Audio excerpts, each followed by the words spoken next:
Hey everybody, it's Rosemary Jane, and I was asked to share a quick video for teachers and paraprofessionals on how to launch a secure, safe Google meeting. So I do want to let you know that I always make sure that I'm signed in and my sync is turned on to my CPS Google account. I'm using Chrome web browser. And then I usually access Meet just right here through the Waffle or in Clever. All right, when I'm launching my Google Meeting, it is important that I don't schedule it on the calendar or use a code, but I enter a code or nickname. So it's a nickname that we want to enter. So my code is going to be Rosemary CDA, my name, my school, and then that's it. I'm going to hit join. All right. Now, what happens when this starts? You get sort of this preview screen. You can check your hair or make sure that your lighting is right. I like to mute as soon as that comes up and click join now.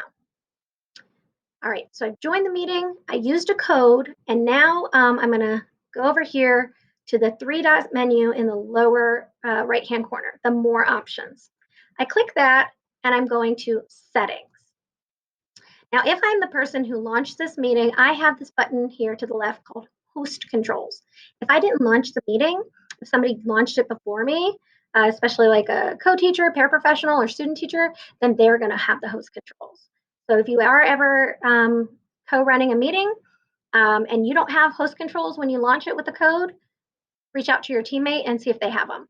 You guys might have to exit that and start a new meeting. All right, so three dots, host controls, click on that. I like to turn everything off. Quick access turns off the ability for students or other staff to just be able to pop into the meeting. So that creates sort of that waiting room. That was that nice feature that was added earlier this year. They also can't join anonymously. So there's the details of quick access.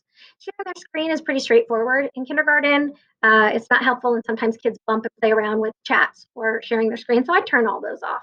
But in my case, my student teacher does need to be able to share their screen sometimes. So it just depends on whether I'm going to leave those off or not. All right, three dots, host controls, I turned everything off. But then I want my either co-teacher, paraprofessional, or student teacher to be able to join. I'm going to add them from here. So it's real quick.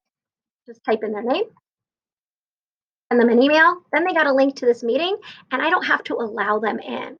Now, the nice thing that's going to happen is a box is going to pop up when my students or even other colleagues are trying to join, and it's going to say so-and-so is trying to join this call, decline or allow, and you can just leave it hanging out there. That's why I mute myself to begin, because very often I'll queue up my meeting, and then I will jump on another tab. If I have another student meeting going on or a one-on-one, I can launch that right away too. Or I can work on something else I need to do in my Schoology course or grading digital submissions of work, and I can have this meeting hanging out ready to go. So that is how you launch a secure meeting. Now, important thing to note is that the person with the host controls is the one who can mute anybody in the meeting. If there was more people here, I could mute them.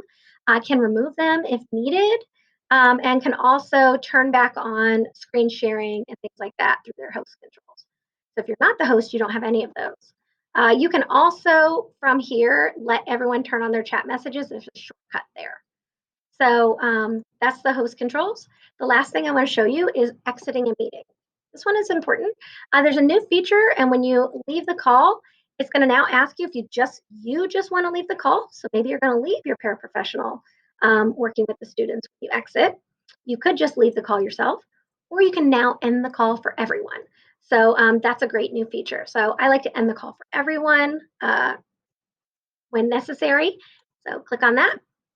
And now here's an important thing. This code is still hanging out up here. You don't want to rejoin that same meeting code. You always want to return to your home screen before launching a new meeting. So real quick recap, the steps were create a nickname. You'll notice that code is different every single time you create it. I like to mute. Whoops. I like to mute everything. Join. Set up my host controls in settings. And then invite, if there does need to be another teacher or adult in the meeting, invite them from here. So that's how I do it, and that's how you launch